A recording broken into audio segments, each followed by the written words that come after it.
Welcome back to another episode of Aster. For those of you who are just turning in, Aster is a youth led podcast of the literary magazine AsterLit that focuses on cross cultural connections within the writing world. I want to give all of you and our wonderful guests a heartfelt welcome to our first ever visual podcast episode. This is your host, the podcast director, and a managing editor for AsterLit, Zara Siddiqui. First and foremost, we would love to get to know our wonderful guest. Could our wonderful EIC, Emma Zhang, please give us a quick intro and maybe share a bit about your journey and the things that you're passionate about? Hi everyone, I'm super excited to be here with all of you guys. So I'm Emma Zhang. I'm a current editor-in-chief of AsterLit, along with the wonderful Fiona, other Zara, and Selena. And I've been working at AsterLit for about 4 years now. I started as a freshman. I was an associate editor and then a managing editor, and then now I'm editor-in-chief.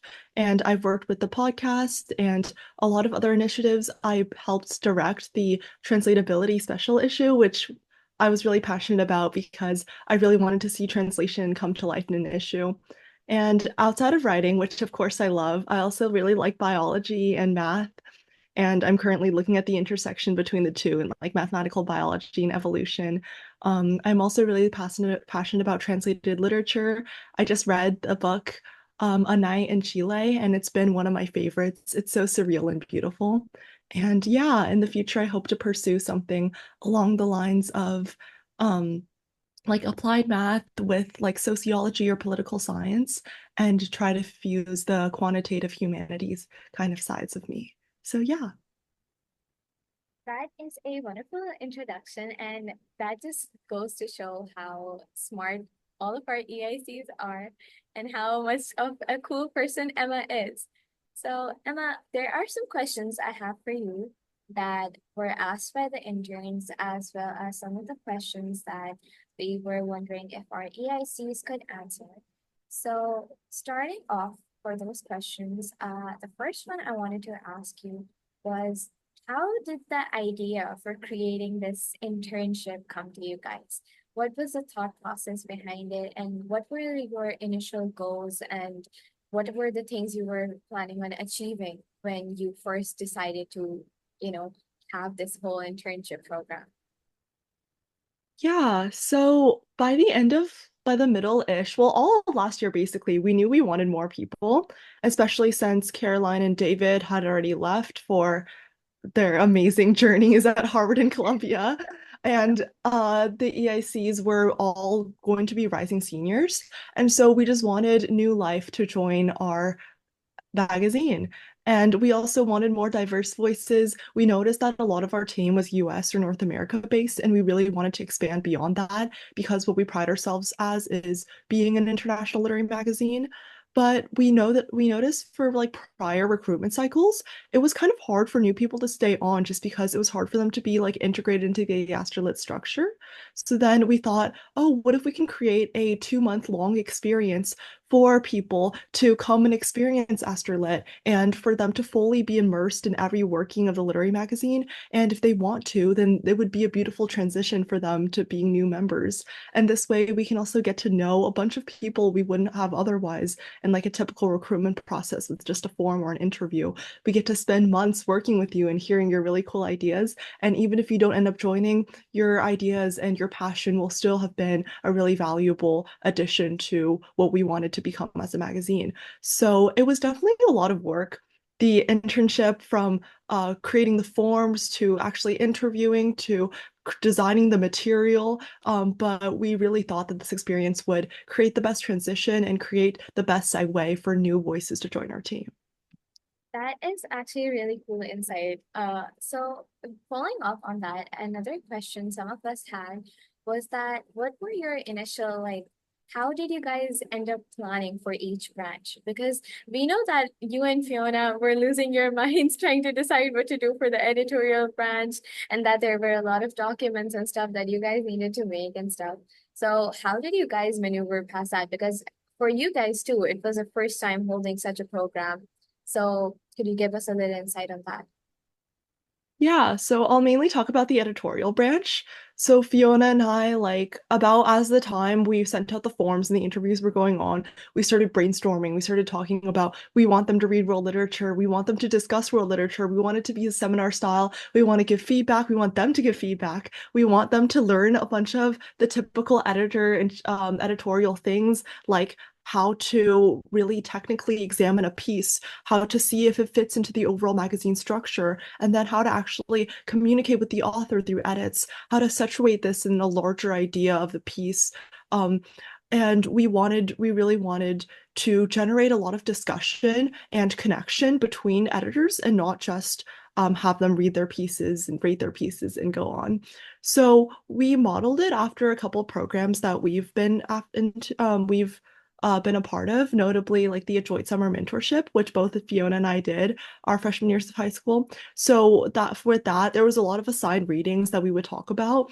And so we picked our favorite readings related to world literature. We had the beautiful, amazing Sarah Nath, who was an editor last year, also contribute a lot because she took a university level world literature class. So then we compiled the ones that really stood out and seemed the most accessible. We made it into required readings, which you guys have experienced, like How to Yeah. Tell a Ghost Story Yeah. and yeah, Notes on Homeland.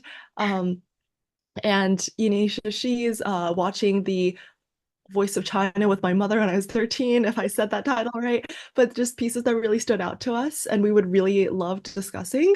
And then we kind of just made the 2 week plan from there. And throughout the process, we realized that we wanted to be really organized. We wanted to give you guys really like informational handouts and make all the like pieces kind of really connect and make it clear what you were doing. So that took a lot of work. We felt really silly writing and like our making our really professional looking like Google Docs with our like a 12-point EB Garmont, which Fiona was very insistent about, Yeah. and in general, trying to create the most cohesive and fun and engaging ways for you guys to interact.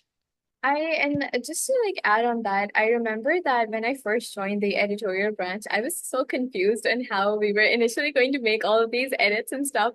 And I was like, how am I supposed to, critique this piece? How am I in Fiona word? And then you guys were at the same simultaneously, you guys were critiquing our editorial reflection essays, and that helped me quite a lot. And now, after all of that, now that I've joined as a permanent member, and I'm analyzing other pieces, I've learned that the editorial branch taught us so much that even if it felt like, did I even learn anything? And I now that I analyze a piece, I'm like, I did learn something. That's Okay. really great to hear. Yeah, Yeah. you guys are very cool. Okay, bouncing off of that, another question some of the interns had was how do the different branches of Aster work together? Because a lot of these branches are completely different. Podcast is completely different from editorial. Editorial is completely different from social media. So how did you guys end up finding people who would be able to work as managing editors and associate editors, as well as people who are able to work on these branches? Um, Honestly, we kind of just when picking like people to have as part of our internship, we just picked like people that seemed very, very passionate about all aspects of AsterLit because something we really emphasize is that we're not just a literary magazine, we're a community. And to do that, there has to be so much more than just like editors coldly sitting behind their screen, critiquing pieces and picking which ones to publish out of the pile. We wanted it to be a lot more engaging, and social media and podcasts are the best ways to do that.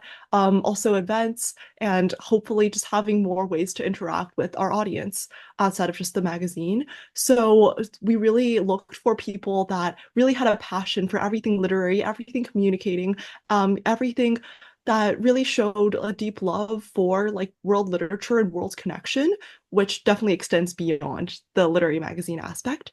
And then we didn't really like plan out, we didn't go in our heads like this person would go into podcasts, this person would go into events. We kind of just decided that if we pick a lot of passionate people who are already interested in a lot of aspects of this literary magazine, hopefully they'll discover more throughout the internship and they'll find which sectors that they like the most. And I think it worked out pretty well. Um, Yeah, we definitely did notice. Like, for example, we noticed that Zara was very enthusiastic in speaking, and she was a very, very nice person to talk to. We were like, she'd be perfect for podcast director. Oh, you make Um, me tear up. so yes, we do notice, and that really helped us kind of situate the different branches and figure out how it functions together. That is so cool, and thank you for the little compliment you threw in there. I really appreciate that. But okay, another thing is that specifically, there must have been a few specifics that might have crossed your mind, right, when you were selecting interns. So, what were those? Um, Specifics. Okay, I think it's definitely different for each editor in chief. I know some cared a lot more about the writing sample, but for me, the most important question was the world literature question. That was Oh, also, I'm a little biased because that was also my addition, but I really wanted to see that people were not just passionate about the like quote unquote professional like opportunities of this internship, um the learning how to work at a literary magazine with all these branches, but also I wanted them to really deeply be readers and thinkers themselves and be really excited about new perspectives and having conversations about that. So for me, seeing a really strong, compelling love for world literature and love for connecting with others through literature was key. And also just the insightfulness of responses and the amount of effort put in. I wasn't really looking for anything in particular when reading the responses. I just wanted to see that they were putting in all of their effort. They were trying to go as deep as they can. They were trying to create as much meaningful conversation as they can with these questions. And they just felt like, of course, like punctuation, capitalization, they really, really stuck to the yeah. I I want to be here. I am going to put in the effort to show my true passion and commitment to this project. And obviously, the enthusiasm, though, would they be really great in a discussion room? Would I want to talk about world literature with them? So, those really important values and passions really made people stand out, and is why we chose them. That is that that quite strongly touched my heart, and I'm so I it we actually never understood the depth of how much you guys took the time and energy to look through our applications as well. Oh, was it just you and Fiona who were looking through the internship applications, or were No, it was all of everyone? us. It was Yeah, all of it was mainly just me, Fiona, Zara, Selena, and Tony. So yeah, Oh, and also Sarah a little bit. Yeah. yeah. That's so cool. The entire team deserves all of the appreciation we can throw their way because all of you are absolutely amazing. Uh, Another few questions we have. We'll have Judy joining us soon, another one of our wonderful guests. But before that, another question we had was, do you think the program, the entire program itself, was it a success? And is there anything you want us as your predecessors to know about if we plan on creating another similar program in the near future? Hmm. Yeah. I mean, I can only basically speak for editorial branch, especially since I was gone the entire second half of the internship. But I do definitely think it was a success. I really, really enjoyed every Zoom meeting with all of you guys. And honestly, like leading this internship has been one of my favorite parts of AsterLit. Just because instead of just like focusing on getting something done, like nominating for Best of the Net, getting this issue out, we actually got to really deeply think about what world literature means and have a lot of really cool, passionate discussions and kind of really evaluate down to the very nitty gritty of what it means to be a literary magazine. Like, you don't really think about a lot of these things. Like, Fiona and I, we kind of just like see pieces where, like, we like this, we don't like this, we think this is cool, we want this to stand out more. But, like, actually having to teach it really, like, allows us to really in depth to really deeply like critique the mindset of being an editor and think about what that really means. Um, I think for the editorial branch, because we created such, I don't know, I really like the documents we created, and I think we picked really cool pieces and we had just amazing like interns. It was definitely a success. Um, for next time, I definitely think that having more like regular call and chill sessions would be good. Oh Because yeah. it was really fun. I was just kind of dying, and then it was like really hard to match up time zones. But I think it's a really great informal way to have further conversations because that's really the best part. And um, yeah, I don't know. I think more collaboration between the branches would have been cool, especially editorial didn't really collaborate that much, but we had a lot to do. So, and No, I it's hope you guys understandable. enjoyed everything. Yeah. And then maybe like somehow making the editorial reflection sort of different because having like 8 or 9 or something of editorial reflections where you read more or less the same material, it can sort of generate similar ideas. So if we can think of a way to kind of differentiate that. And also, you guys probably wouldn't be doing a special issue. So just thinking more in depth about what you want the um, editorial reflection process to look like and setting clear deadlines of when we're going to give the first round of edits, when we're going to finish those edits, when we're going to give the second round, etc. So yeah, I really enjoyed creating the internship and doing everything in a part of it. And I really enjoyed talking to you guys and every session. And so it was definitely really meaningful. And I really do recommend you guys have an internship in the future. Yay! Thank you so much, Emma. We are going to go on a short break before we let in our second guest for the day. So,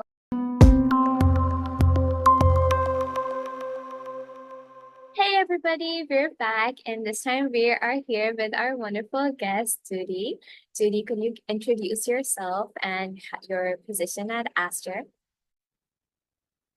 Hi everyone, my name is Judy and I am a high school senior in Egypt. I am currently working as an associate editor and podcast team member at AsterLit, and I'm so excited for today's episode. Yay! Okay, so Judy, we completed asking a few questions from Emma. So, is there anything that you have to ask Emma, or is there anything that Emma would like to ask us as interns about as past interns about our experiences and about how we dealt with Aster as a whole? I guess I'm just really interested on how Emma joined AsterLit or how she found out about AsterLit, like the founding experience, you know what I mean?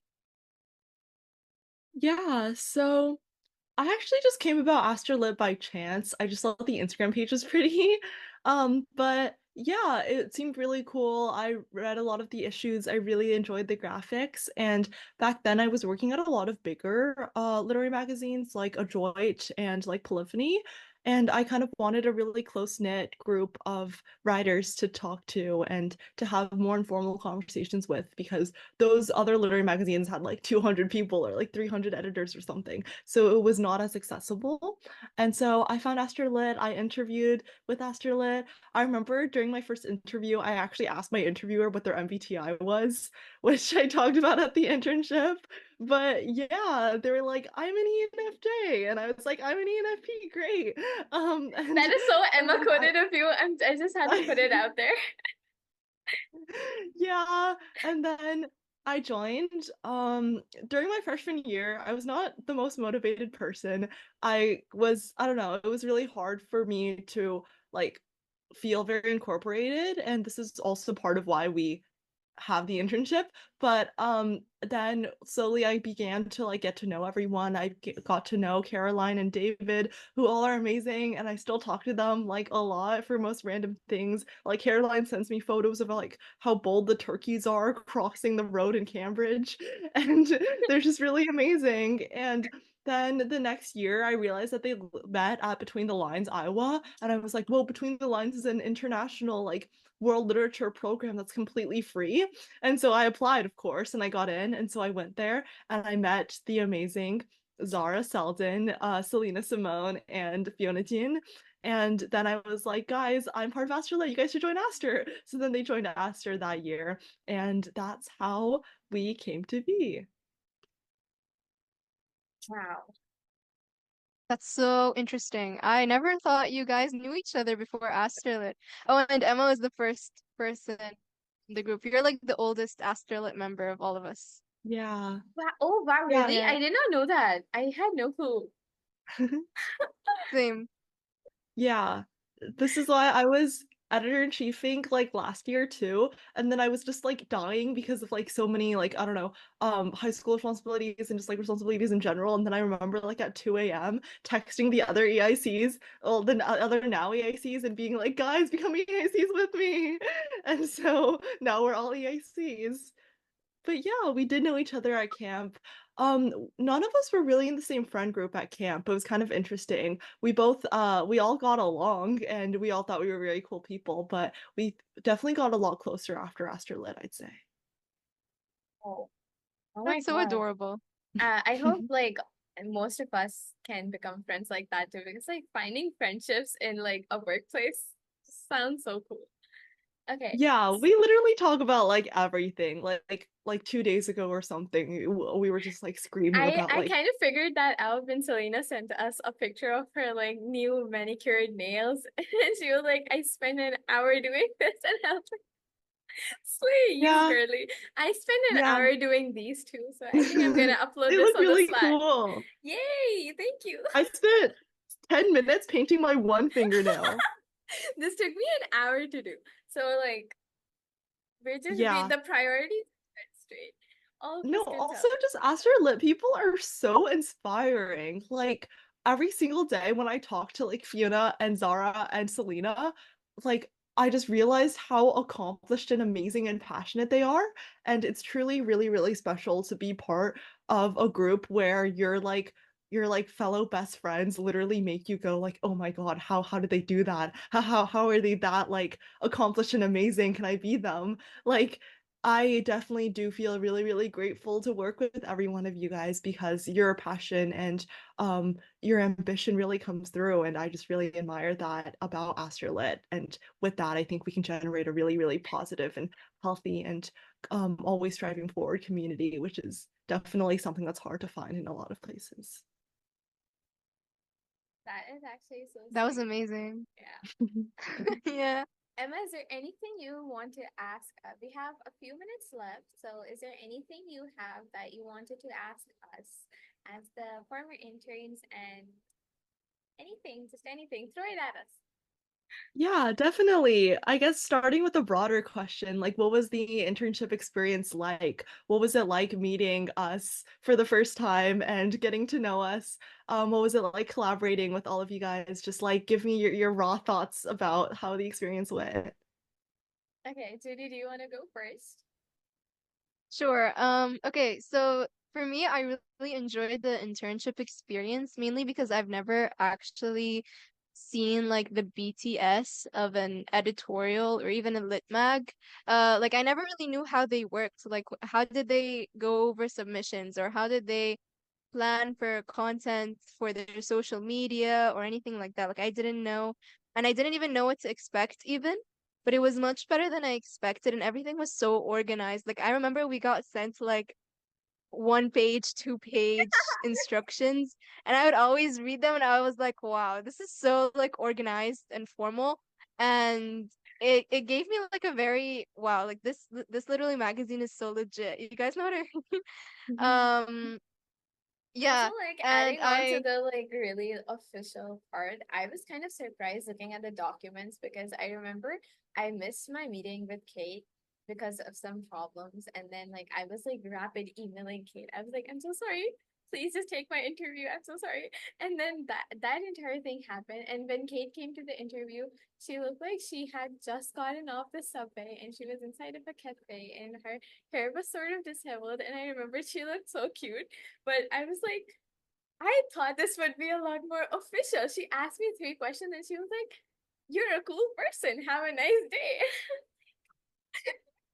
But then I saw the oh my God. documents Emma and Fiona sent, and I was like, why are they so proper? What is going on?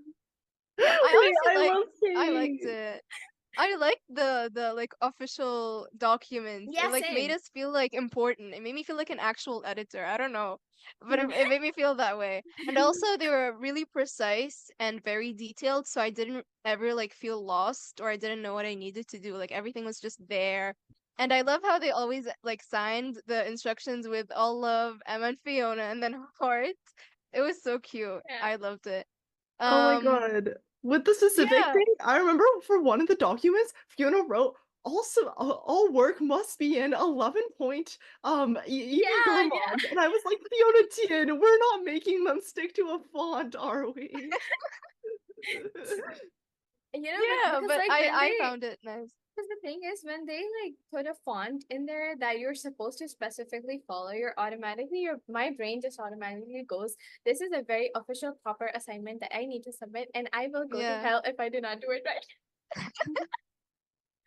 Yeah, like it just gave off like this very official vibe because I feel like, when I was first joining, just like I said, I didn't know what to expect. I didn't know if it was just a group of people joining and like talking together, just very chill, or if it's like actual like literary magazine work.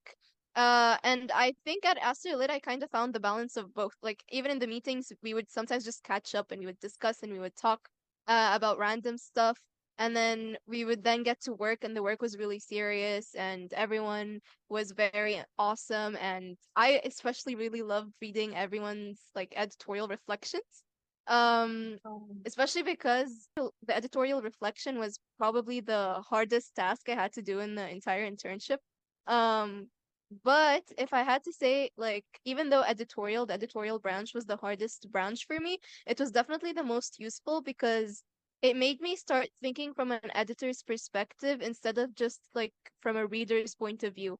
Because as a reader, sometimes you're just reading a piece and you just love whatever you're getting. Like you're never actually thinking, oh, could this part be better or could this part be improved, or ooh, this is very strong imagery, or the imagery here is a little bit on the weak side. Like you never really think of these details as a reader.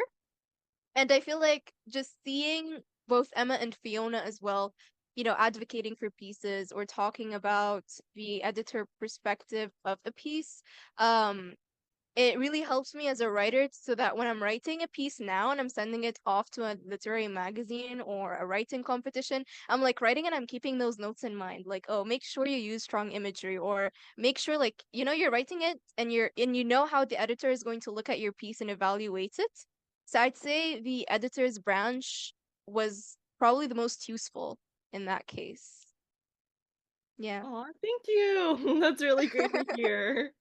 Yeah, and also I really like listening to Emma advocate for pieces that she enjoys because she always ends up like advocating for it so well, and she just makes us all really fall in love with the piece that she likes.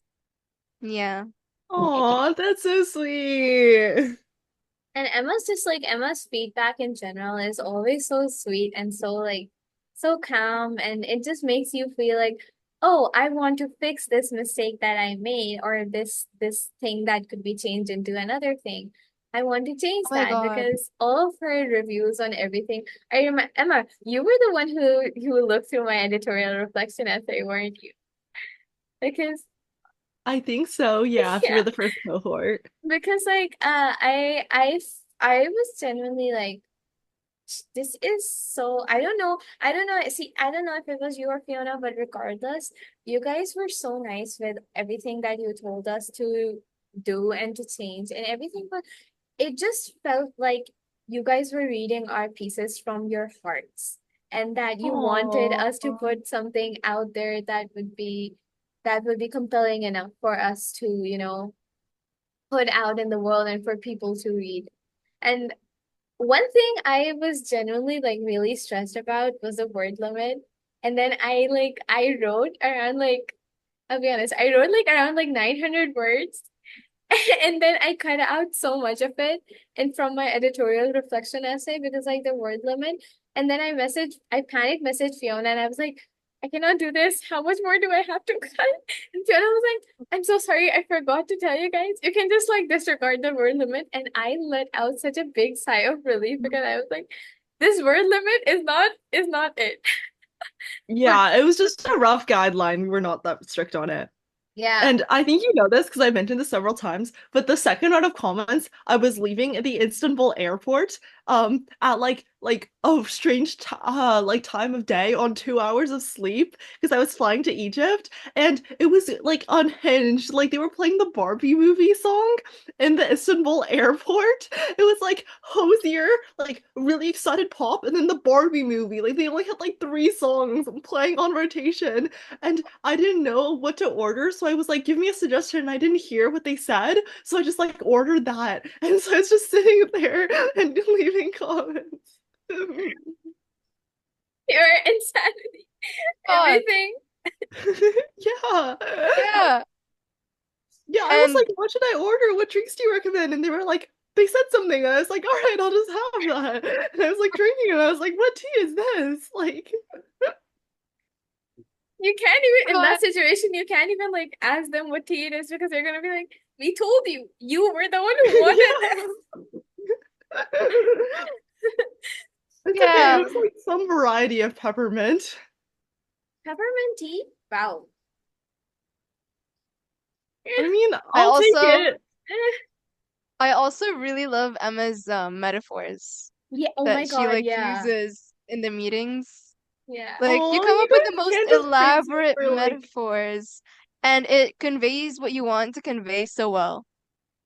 You know, like, and Like I it's oh, actually remember, awesome. Judy, do you remember on like our final meeting, Emma was like, if you guys ever see like a blue bird, please let me know.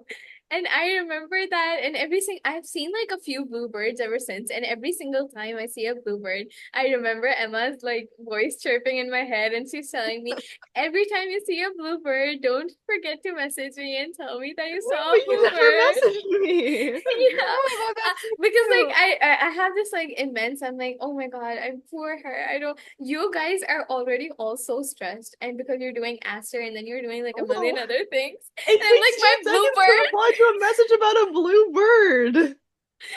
I will make sure to tell you if I see a bluebird now. You're So so lucky. I haven't seen any blue birds since the internship ended. there are a lot here in Karachi. There are a lot of Me bluebirds. too. I should go to India and see my share of blue birds. Yeah, Pakistan has a lot of bluebirds too.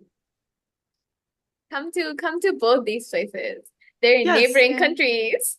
yes, I will come and see the blue birds. Yes, indeed. So Yeah. I'm sure our viewers can like tell But I don't think how. I've ever seen bluebirds in Oh, Egypt.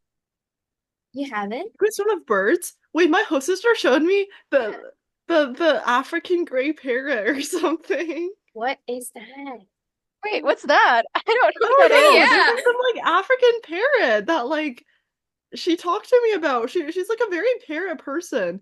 Like she used to have a Oh lot of parrots. yeah. Yeah. Yeah, Yeah, you guys talked a lot. You told me about her parrot, I think, really. right? Yeah. Maybe. I don't know. I don't want to like say in case it's wrong, but I think like the parrot died. I'm Oh, not sure. Yeah. oh my Yeah, God. with the Yeah. listeners, yeah.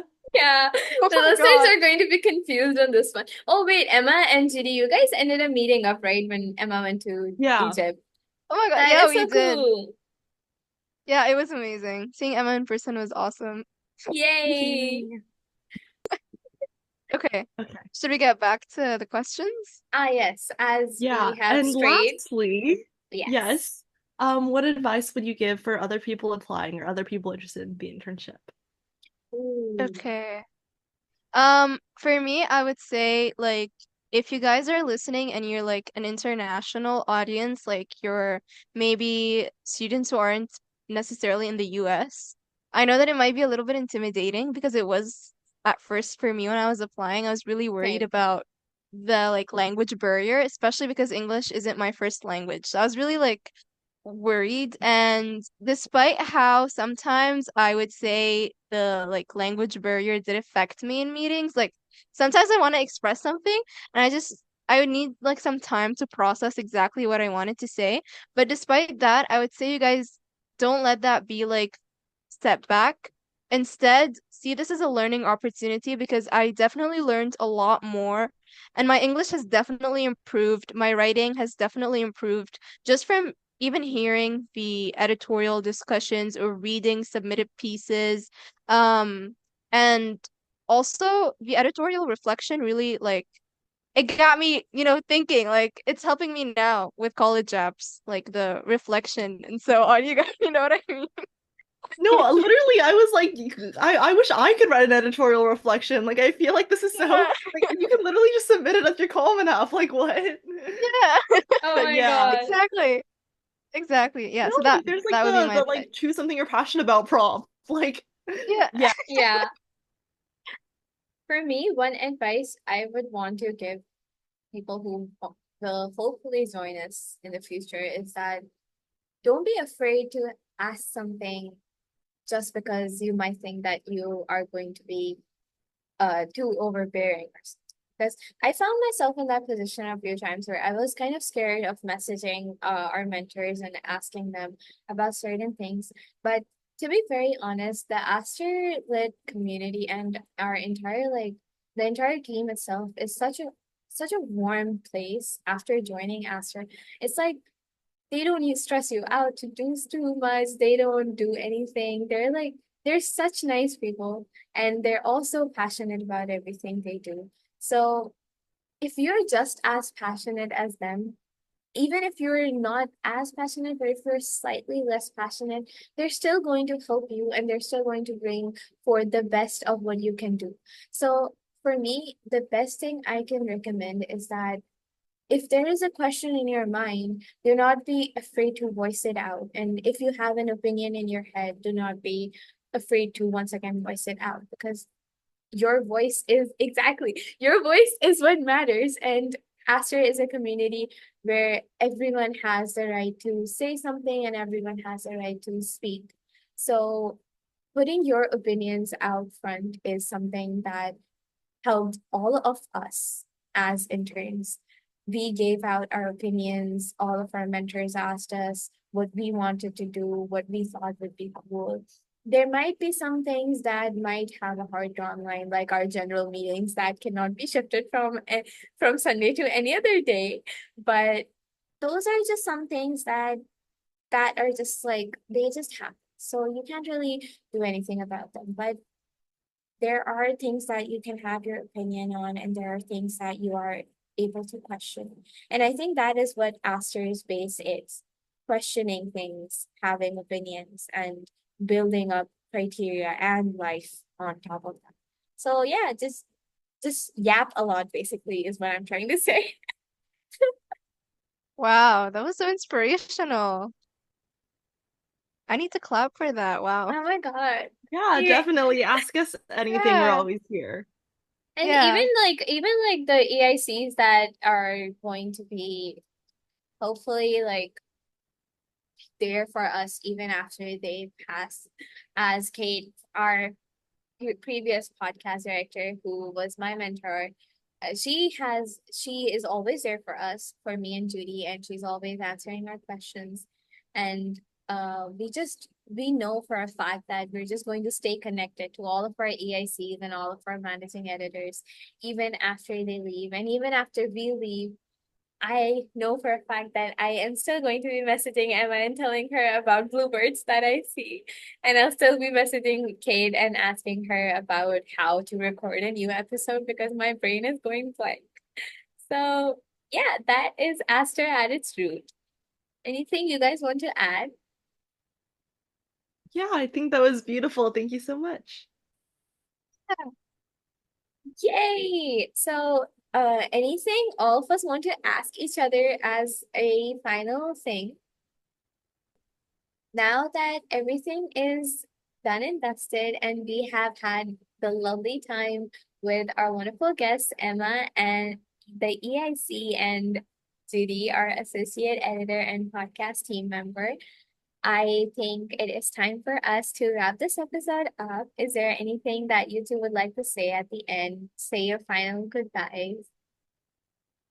It was really an honor to be here. You guys should definitely host the internship, and to all listeners, please apply, and to more beautiful literary conversations. Yay! Judy, anything you would like to add? Yes, I was so happy to be here, and I can't wait for this podcast episode to be out, and can't wait for the next cohort of interns next year. Yay! Okay, so I'll be putting an end to this episode. It was lovely to meet all of you guys here. Thank you guys for joining our episode. And there's just like a lot of things that we could say and we would say, but at the end of the day, it all just comes back to goodbyes. Yeah, Guys, this is so follow us yeah, at aster.lit on Instagram, and we're going to be opening our issue 13 submission soon, so stay tuned for that. Feel yeah. free to DM us or email us with any questions. And yeah, we always love you, Asterisks. Thank you so much for joining us for part one of this episode. It couldn't have been possible without you guys.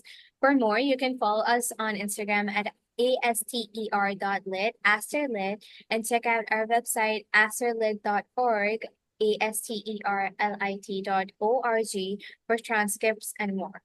Subscriptions for our next issue will be open soon, so make sure to apply. And we will be seeing you guys very soon for part two of this episode.